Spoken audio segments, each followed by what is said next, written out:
Hey, salut les fuckers. C'est la première fois que je fais ça. Écoute, j'essaie de faire un petit tutoriel sur comment utiliser l'application Gaia GPS. Dans le fond, c'est pour n'importe qui voudrait utiliser son cellulaire son cellulaire, son mobile pour s'orienter dans la forêt. Là. Donc, dans la forêt, dans le bois, ou peu importe qu'il y ait du signal ou pas.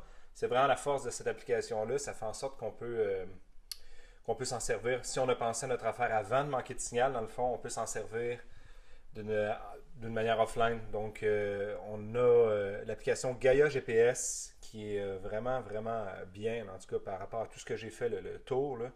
Donc, c'est la meilleure application qui me vient, dans le fond, là, pour faire de l'orientation. Donc, Gaia GPS, ici, on peut voir qu'il est au centre. Je l'ouvre.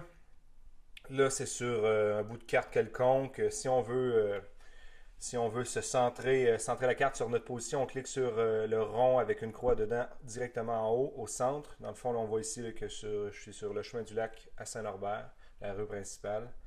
Donc, si on veut que la carte se positionne selon notre direction de déplacement, dans le fond, on va recliquer une autre fois sur ce rond avec une croix là. On voit là que ça se transforme avec un petit pointe, avec une genre de vision vers l'avant. Puis si on clique dessus, dans le fond, ça fait juste remettre la map normalement comme qu'on veut pour l'utiliser. Là, donc, il n'y a rien de fonction.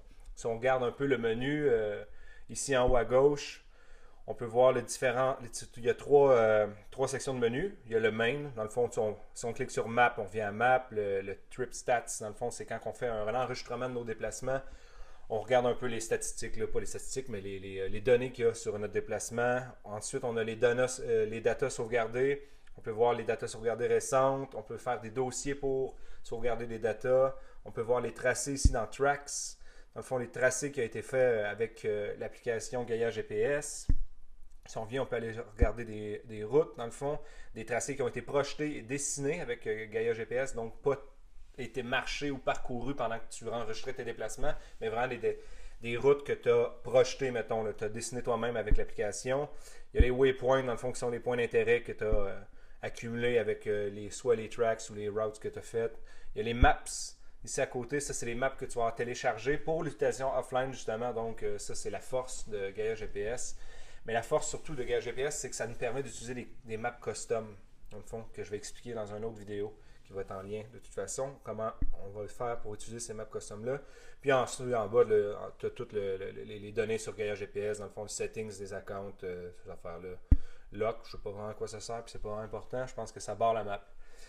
Donc, avec Gaia GPS ici, là, si on regarde l'interface principale, on a comme la barre de menu du bas, qui est dans le fond la barre d'enregistrement des tracés. Donc, comment faire un record de sa trace. On tape record tout simplement. Là, il est en train d'enregistrer. Puis, si je me déplaçais avec Gaia GPS, ben, tu pourrais voir le tracé qui se fait au fur et à mesure. J'arrête. Je peux faire soit une pause ou complètement finir la track ou la déliter. Moi, je vais la déliter parce que ça ne me sert à rien d'avoir ça présentement. Si tu vas avoir une idée d'une trace, ça ressemble à quoi? J'en ai fait une pendant que j'étais dans l'Ouest. On fait show on main map, comme ça, elle nous emmène directement là. J'avais oublié mon application pendant 3 jours de temps allumée, dans le fond, en train d'enregistrer mon déplacement. Donc, pendant que j'étais là-bas, j'ai été marcher vers Echo Lake de l'autre bord de Squamish River. J'ai monté, dans le fond, je me souviens plus bien où, à Squamish. J'étais allé faire du ski à Sky Pilot. Puis j'étais allé grimper au bluff. On voit tout ça là-dedans. C'est la trace en mauve, dans le fond.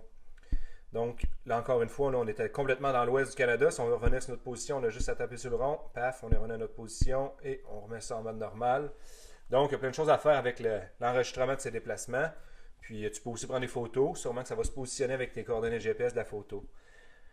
Donc, c'est pas mal ça. Tu peux faire des waypoints en cliquant sur le plus en haut ou soit faire une nouvelle route. Donc, ou prendre une photo, naturellement. Ici, il y a les layers, les différents choix de map. Écoute, moi, je prends tout le temps Gaia Topo Meters, celle-là ici, dans le fond, parce que c'est fait pour aller en forêt ou aller dans le backcountry. Il y a Satellite qui vient de MapQuest, mais je vais te dire, ben, franchement, elle est pourrie. Là. Tu vois que directement zoomer à cette résolution-là, qui est vraiment pas une grosse résolution, on retombe directement sur Gaia Topo, là, parce que le satellite, on l'a présentement, c'est juste d'une façon plus générale là-dessus. Puis pour utiliser le satellite, là, c'est extrêmement lourd, beaucoup plus que le topo. Puis ça prend une connexion Internet. Donc ça, c'est moins intéressant pour les besoins qu'on en a. Donc, ça fait le tour pas mal. Écoute, ici, tu peux faire justement l'ajout de map pour l'utilisation offline. Je vais l'expliquer dans une autre vidéo, dans le fond. Puis une fois que tu as downloadé tes maps, tu peux y avoir accès à My Maps qui vont être là ou encore dans le menu ici à Maps. Donc, c'est pas mal ça. À la prochaine, les foguets! Hein? Un petit truc que j'ai oublié de vous dire. J'ai j'ai oublié de mentionner que quand on enregistre son tracé, dans le fond, ça bouffe énormément de batterie. Donc, c'est à prévoir que si tu pars pour toute la journée ou multi-jours, dans le fond, d'avoir un genre d'affaire de même, c'est un power pack, dans le fond, qui te permet de charger avec un certain port USB. Là. Ça permet de charger directement ici.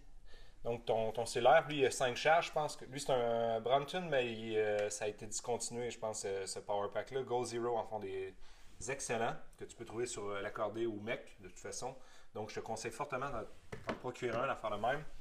Puis, une dernière chose, dans le fond, si tu veux avoir le détail écrit, va sur le blog dehors.ca, puis tu vas avoir tout le détail de mon article que j'ai fait qui va suivre justement toutes ces étapes-là que je viens de détailler. Donc, on se voit plutôt sur dehors.ca ou on se voit dehors directement. À la prochaine.